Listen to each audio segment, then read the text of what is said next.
Esto es una producción de Mindalia Televisión y Mindalia Radio, audiovisuales sin ánimo de lucro de Mindalia.com, para aportar conocimiento y crear conciencia. Mindalia.com, la primera red social de ayuda altruista a través del pensamiento.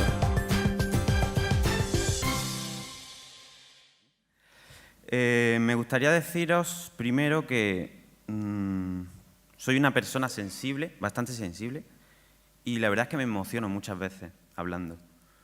Y aparte de que estoy nervioso, lo cual hará la situación un poco cómica de lo que se trata. Si yo hoy estoy aquí es en gran parte porque he escrito este libro, pero realmente vengo a hablar desde una posición como alumno. No voy a hablar tanto del libro, suelo hacer charlas del libro, pero hoy voy a hablar más de mi experiencia como alumno, como una persona que ha pasado por el sistema educativo y cómo me hubiese gustado que hubiesen sido las cosas y cómo me gustaría que fuesen las cosas, más desde mi experiencia personal. Yo también estoy formado como profesor, aunque no estoy ejerciendo, entonces estoy un poco entre los dos, en la transición entre un lado y otro. Yo guardo, la verdad, bastante rencor hacia la educación que recibí. Siento mucha rabia en muchos momentos. Y la verdad es que si hoy puedo, gracias a Dios, hoy puedo hablar del tema de una forma constructiva y aportando ideas más que desde el resentimiento. Y eso es lo que voy a intentar hacer. Si a mí en el colegio me hubiesen dicho que yo iba a escribir un libro, no me lo creo, porque pensaba que no me gustaba leer porque me hacían leer cosas que no me gustaban. Si me hubiesen dicho que yo iba a estar delante de mucha gente hablando sobre mi experiencia como alumno, tampoco me lo creo, porque yo era lo que se denomina en pedagogía un trasto, un coñazo en clase que no hacía los deberes, que pasaba de todo. Un alumno problemático, como si los problemas los tuviese él. Entonces, claro, a mí me sorprende estar aquí hoy, la verdad. Yo hoy por hoy me considero una persona con cierta autoestima y con cierta capacidad de iniciativa. Si yo hoy puedo estar así, donde estoy en ese sentido, es porque no me creí las calificaciones ni las descalificaciones que me pusieron esos educadores y educadoras.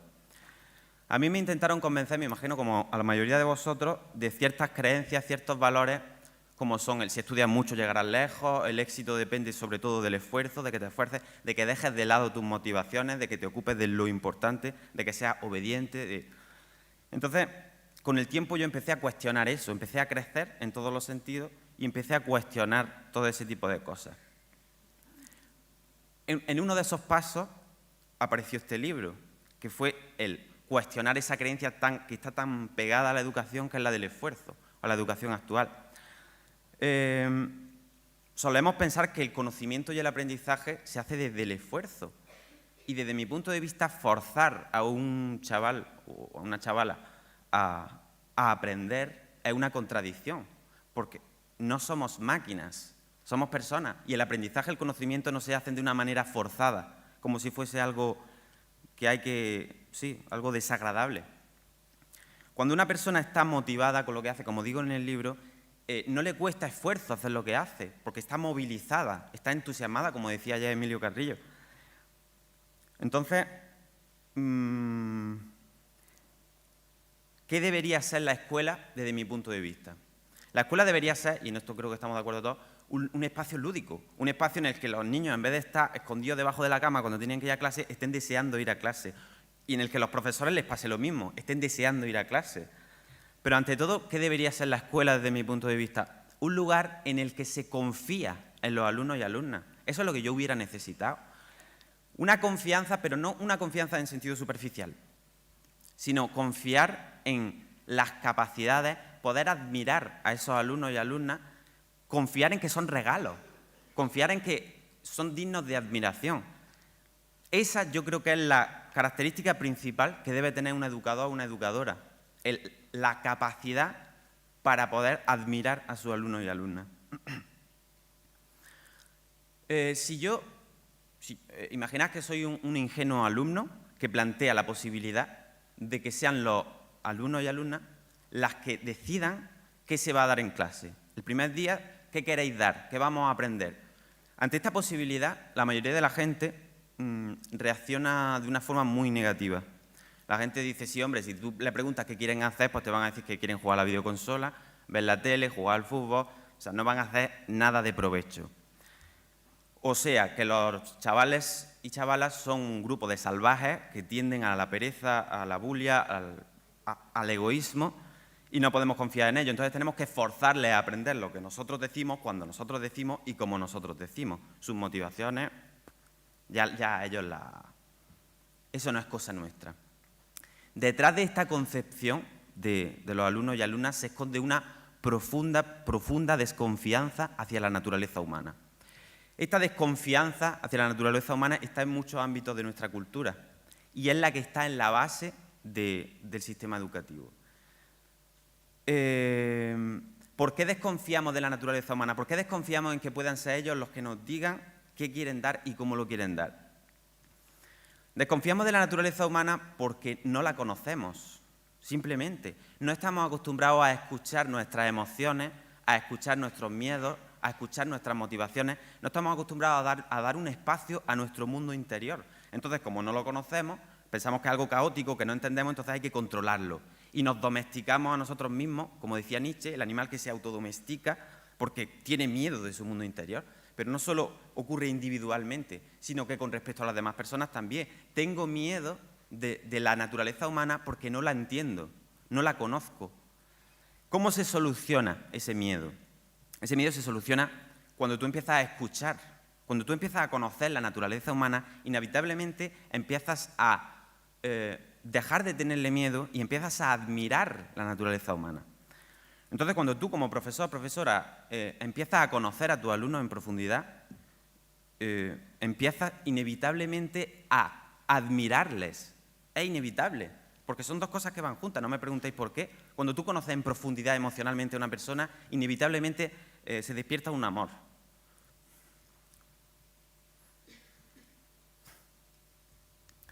¿Qué ocurre cuando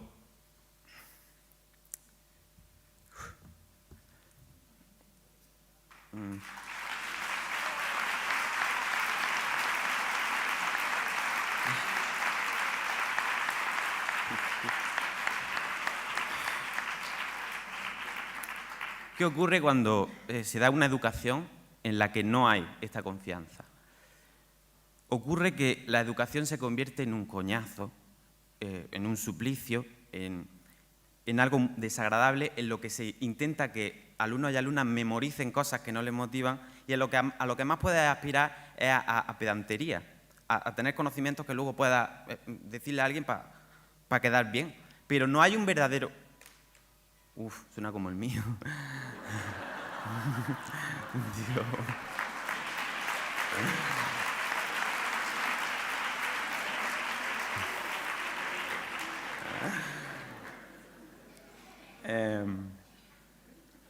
No hay realmente un aprendizaje, una educación en el sentido etimológico de la palabra. Entonces, yo desde aquí vengo a alentaros a que abráis esa confianza, esa capacidad para confiar y para admirar, no solo si sois profesor o profesora, si sois padres, si tenéis una persona a vuestro cuidado, a la que estéis educando, os invito a que desarrolléis esa capacidad. Yo podría hablar mucho de metodología, si quitamos asignaturas, ponemos asignaturas, más horas lectivas, menos horas lectivas, más dinero para educación, menos dinero para educación, que todo eso es muy interesante. Pero voy a hablar de algo que me parece más importante, que es esencial en la educación, que es la relación directa que se establece entre profesor, profesora y alumno. El vínculo afectivo que se establece entre esas dos personas me parece lo más importante. Lo primero que hay que hacer para cuidar ese vínculo afectivo es reconocer que existe, porque tenemos la idea de que no, el profesor viene a clase o la profesora viene a clase, marca una distancia afectiva en la que transmite conocimientos como un pendrive. Si el ordenador, o sea, el alumno no recibe esos conocimientos es que está roto, por tanto fuera. Transmisión de conocimientos, cero afectividad. Eso, aparte de que es inhumano y aparte de que es ineficiente, es que ¿para qué? ¿Por qué? ¿Por qué tenemos que marcar, que enfriar las emociones de esa manera? Porque les tenemos miedo, como he dicho antes. Ese vínculo afectivo existe. Cuando tú suspendes a un alumno, esto le afecta emocionalmente. Cuando tú le miras mal, eso le afecta. En positivo también, cuando tú le admiras algo... No aplaudáis.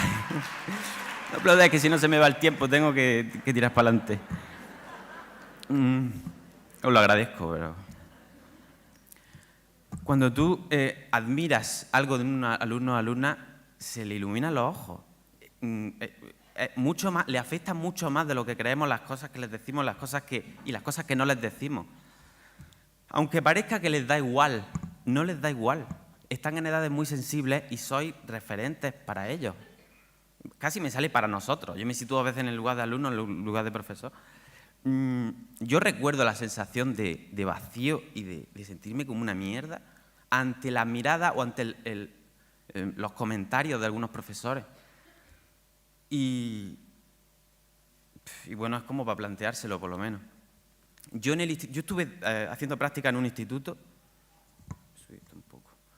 y tengo la suerte o la desgracia de ser una persona muy sensible, muy empática. Entonces me resulta fácil saber lo que siente la persona que tengo delante.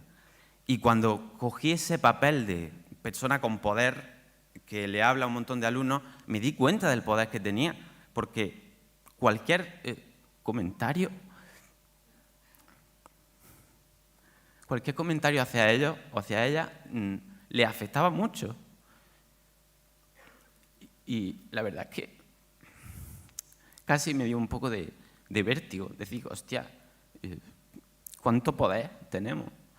Y aparte me dio bastante pena, porque vi que los educadores y educadoras no suelen ser conscientes de ese poder y suelen hablar de una forma bastante fría o bastante negativa a los alumnos y alumnas, desde mi punto de vista o la experiencia que yo tengo. ¿Qué es lo que yo más hubiera necesitado como alumno? ¿Hubiese necesitado que me hubiesen explicado mejor las cosas? No. ¿Hubiese necesitado más horas lectivas? No. ¿Hubiese necesitado un plan metodológico más bien desarrollado? No. ¿Hubiese necesitado que en algún momento de todos esos años alguien hubiera parado las máquinas y hubiera dicho, tú, ven aquí, Pablo, eres un tío de puta madre, admiro esto de ti, admiro cómo juegas al fútbol, admiro cómo... yo qué sé, admiro algo en ti que te hace ser valioso, me gusta que estés en clase conmigo. Eso, en mí, por lo menos, hubiese cambiado muchas cosas. Ese simple gesto, ese parar las maquinarias, la fábrica, y encontrar o reconocer esos vínculos que están ahí, hubiese cambiado las cosas. La verdad es que cada día estoy, desde esa rabia, o desde la rabia un poco que guardo, cada día estoy más orgulloso del por culo que he dado en clase y de no haber dejado de dar las clases. Porque...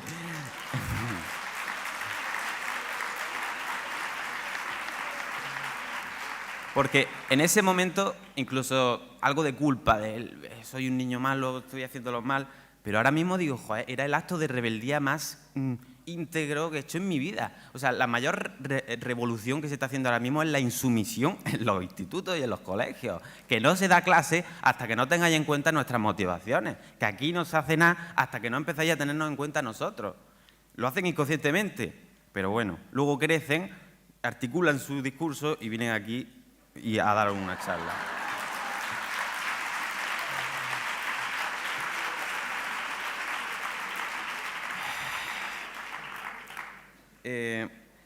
Digo yo, si tanta importancia tiene ese lazo afectivo, ¿por qué no, en vez de obviarlo, empezamos a darle la importancia que tiene y lo empezamos a considerar, como yo lo considero, el aprendizaje más grande que podemos darle, que es la calidad humana? La calidad humana es lo más básico que podemos enseñar y lo más humano.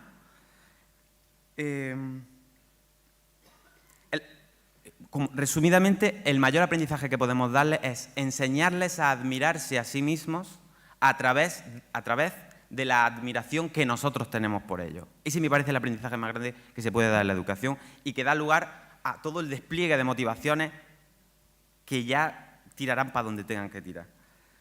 ¿Por qué pensamos que hay que marcar distancia afectiva con los alumnos y alumnas? pues porque tenemos miedo a la naturaleza humana y porque individualmente, si yo llego a una clase y en vez de situarme en el papel del poderoso que pone nota y quita, me muestro vulnerable y digo, lo que me has dicho, chaval, me ha herido, porque tengo un complejo con las orejas y te has metido con mis orejas. Me siento mal porque esta alumna no sé qué o sea, reconocer mi afectividad implica reconocer mi vulnerabilidad. Entonces, por eso cuesta trabajo. Sobre todo porque no estamos acostumbrados. Entonces, sé que lo que os estoy invitando es sobre todo un acto de humildad y de valentía y por eso os aliento más fervientemente a hacerlo, porque sé que cuesta trabajo. Alguien podría pensar, bueno, mucha gente piensa, vale, sí, todo eso de la autoestima está muy bien y de las relaciones está muy bien, pero ¿cuándo se enseñan aquí contenidos? ¿Cuándo se enseña matemáticas, lengua y lo importante? Ya ves, que luego se te olvida todo, pero bueno. ¿Cuándo se enseña lo importante? Pues digo yo, vamos a ver, no hace falta ser experto en pedagogía para saber que la autoestima y las buenas relaciones es la base fundamental a partir de la cual una persona puede aprender. Una persona sin autoestima y en un ambiente hostil no puede aprender, puede memorizar forzadamente, y por eso hablamos tanto de esfuerzo, porque el ambiente es hostil, pero eso no es aprendizaje. Cuando hay autoestima y cuando hay buenas relaciones, no hace falta forzar el aprendizaje, porque brotan las motivaciones, hay confianza, hay buen rollo y hay aprendizaje por narices. A mí me duele mucho pensar en las personas que se han quedado por el camino. Me da mucha pena. Y cuando pienso en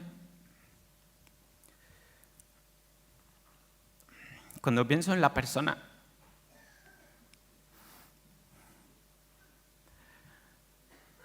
es que yo seguiría, pero es que la voz se me pone muy aguda.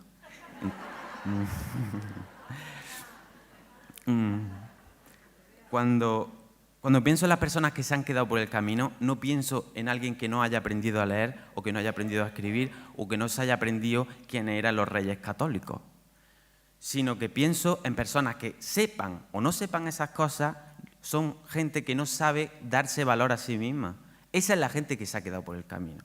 Esas personas pueden tener todos los conocimientos del mundo, pueden ser catedráticos, presidentes de un gobierno, por ejemplo, pueden ser jefes de un banco, mucho dinero, mucha cultura, poca cultura, pero son gente que no sabe darse valor a sí mismo y tienen una autoestima falsa o no tienen autoestima.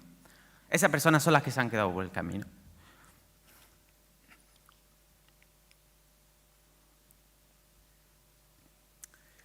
Y para terminar, un par de cosas.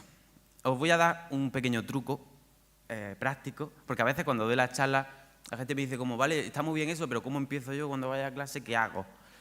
Os voy a dar un pequeño truco que a mí me sirve un montón, no solo para dar clases como profesor educador, sino en vuestras relaciones. Cuando haya una relación que sea desagradable, negativa, que haya algo que no sepáis gestionar, fijaros, poned vuestra atención en una característica de esa persona que podáis fácilmente admirar.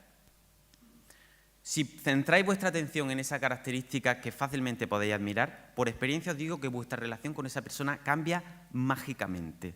O sea, dice, ¿cómo antes podía rechinarme tanto y ahora empiezan a ir las cosas de forma diferente solo poniendo mi atención en una característica que yo fácilmente puedo admirar? Aunque sea una característica mínima de, me gusta cómo... O sea, se mete conmigo, pero es muy gracioso. O pasa de mí, pero me gusta su estilo, algo. Una pequeña cosa que podáis admirar.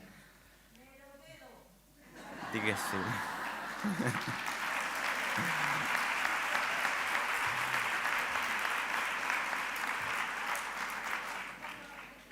Y para terminar,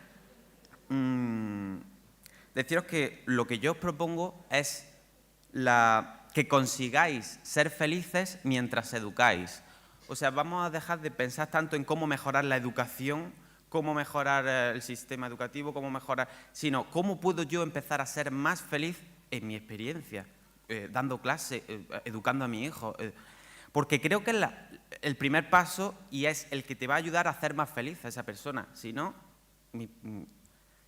no.